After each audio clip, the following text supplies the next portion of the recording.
We start in the region this morning with Dubai-based reporter Ismam Rashid, who's at the Strait of Hormuz. Also with us, MS Now senior national security reporter David Rohde, Medal of Honor recipient, retired Army Colonel Jack Jacobs, and former U.S. Deputy Assistant Secretary of Defense Dana Stroul. Ismam, what's happening there at the Strait of Hormuz? Are any ships getting through? No, they are not, because Iran has complete control of these waters now, and so as a result, ships are backing up. There's way in excess of 200 vessels now parked up, anchored on each side of the straits, the entrance and exit of the Strait of Hormuz, and that is having huge knock-on effects around the globe. This is now the third day where ships haven't been passing through the strait, meaning huge amounts of energy, oil and gas are not being able to get to their destinations. Already we're hearing reports of many countries in the global south limiting the amount of fuel people can take, which is obviously a very worrying scenario. If this continues for more days, this could have sheer impact across the whole world. So no ships moving through the Strait of Hormuz right now. Instead, there are ships being attacked. This morning here off the coast of Oman, there was yet another vessel that was targeted by Iranian missiles. The Oman Navy got a call to respond to assist this vessel that had been targeted. That takes the number of ships targeted by Iran in the Strait of Hormuz to past 4 now, and they are continuing with their strikes to anyone who comes near this de facto border that they have set up, not to pass, not to attempt to try and cross the Strait of Hormuz. What many ships have been trying to do over the last few days is actually turn off their signals and then try and get through. We also learned today, Anna, that 2 shipping giants decided to halt bookings completely and actually began diverting vessels away from the Strait of Hormuz, trying to find different routes around. But this is such a vital route here. You know, 20% of the world's oil passes through here, and so it is crucial.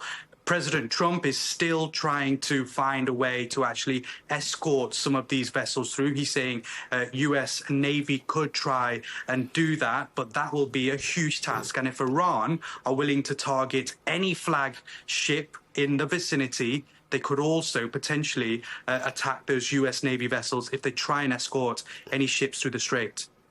Now, the Iranian Revolutionary Guard is threatening the complete destruction of the region's military and economic infrastructure. So what are you seeing in terms of reaction? Are people in the region on guard? How are they feeling? And what's being done proactively right now?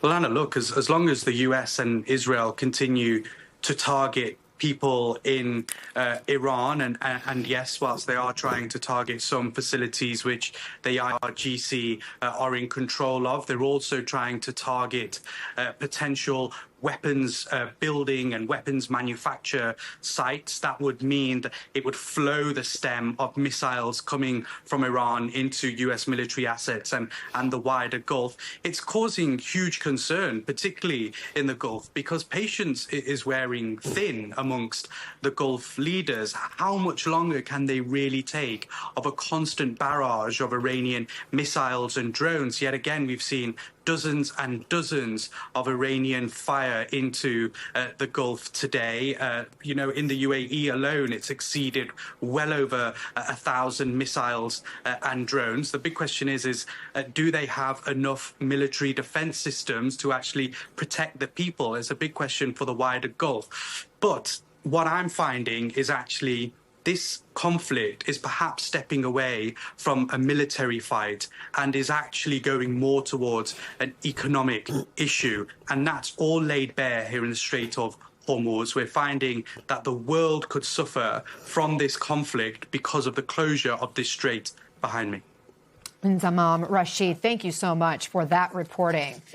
Dana, Iran is relying heavily on these one-way attack drones with fatal impact. Killed the 6 troops in Kuwait, also hit the U.S. embassies and consulates. They're cheap to make, but they are not cheap to shoot down or to intercept. We're talking thousands of dollars to make them, millions to intercept them. Is this becoming a numbers game? It is absolutely a numbers game. So what is, I think, really important to understand about where we are in the war is that within 48 hours, Israel and the United States had air supremacy over all of Iran. So we have American and Israeli fighter jets, American bombers flying over Iran. And this is a race against time to destroy all elements of Iran's missile program, its infrastructure to create more missiles, and the drone program, where the drones are stored, where the drones are made, et cetera. And we can see that after those initial 48 hours, the rates of those drones and missile attacks, especially in the Gulf, are going down, which tells us that actually we're doing an okay job over Iran. Our Gulf partners are pretty impressive here on their air defense. They're intercepting 90% of those drones and missiles. But that means 10% are getting through, and those 10% are hitting civilian hotels, civilian airports, and it's obviously terrifying for the people in these countries. Colonel, Russia has been firing thousands of these drones in its attacks against Ukraine. And now we're hearing from Zelensky he's going to send experts into the Middle East to help those nations learn how to counter these drones. How quickly can the region catch up? Well, pretty quickly. It's one thing, however, to have the technology and understand the technology. It's something else, again, to manufacture them. You know, Ukraine has been at the forefront of developing both offensive and defensive drone capability. It's been working on it for a long, long time. They're really good at it. They have a wide variety of drones for offensive and intelligence gathering purposes. For their part, Russia has been using drones, too, discovered fairly early on in the war. Iranian drones, right? That's where they've been getting them from. So Iran is also at the forefront of both development, technological development, and manufacture.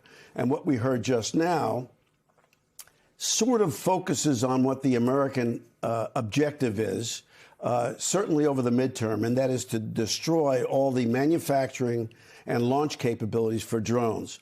Once you do that, you're left with only extremely immobile ballistic missile sites, and those are pretty easy to pick off. So it is a race for time. And the United States, now that it has air superiority, can use large platforms like B-2 bombers over Iran where they couldn't do it before. So, yeah, it's a game of drones in the end. Another development, David, you've been reporting on the possibility of the U.S. arming Iranian Kurds on the ground. What are you learning? What we're talking about is possibly these are Iranian Kurds who live just outside of Iran in northern Iraq, and there's been reporting that there was a CIA effort to begin arming them and possibly sending them over the border into Iraq. Carolyn Levitt, the White House spokesperson, said yesterday Donald Trump has not given any order for them to enter Iraq, but I think this is a card that the U.S. Could possibly play. The reporting is only that it's small arms, but the idea would be they could go in and possibly draw some Iranian military units away. But I want to caution, a senior U.S. intelligence official said the Iranian Kurds represent only, 10 to 15% of the entire population of Iran. They cannot single-handedly topple the government in Iran. They're just not big enough. They would need many other groups to join them. So it's just another possible development that they would cross into Iran. Again, our reporting is that has not happened yet. Yeah, Colonel, we've seen this sort of strategy in Iraq. What are the risks of arming the Kurds? Oh, well, no, not much risk to us. We heard that they have small arms and automatic weapons, tactical weapons. And there are two things to think about this. First of all, as we've heard, there's an insufficient number of Kurds to actually take on the Iranian army successfully in any case. They're not properly armed or trained, and there are not enough of them. Second, you have to run the tape forward, and even if we did use the Kurds in order to have a ground attack on the Iranian army, how does that play out? In the end, interestingly, it's the Iranian army and, in particular, the Republican Guards who are the linchpin in whatever happens in Iran. In the end, the theocracy is in business, at least partially, if not almost wholly, because of the support of the army. And if the theocracy is going to be brought down, it'll only be with the concurrence and complicity of the Iranian army. And that doesn't look like it's going to happen anytime soon, with or without the Kurds. We're not seeing any defections at this point that are notable. Meantime, Dana, the footprint of this war continues to expand. We've learned the U.S. sank an Iranian warship near Sri Lanka. There are reports another ship was seen in that area. An Iranian drone fell in Cyprus. At what point does a regional war become a world war? I think we're already in a quite regionalized war. We have an Iranian drone attack on the British base in Cyprus. We know that NATO air defense shot down a drone that veered into Turkish airspace. This has gone beyond U.S. military targets, U.S. Diplomatic facilities, energy infrastructure, and now targeting Iranian warships in international waters. And it's having global implications in terms of skyrocketing oil prices. There could be implications for food supply, commercial flights, commercial air routes, et cetera. So the global implications of this, I think, are already felt. And that is exactly what the Iranian regime wants. They want the United States and Israel to feel pressure not just regionally, but at a global scale and impose costs on the international system for this war.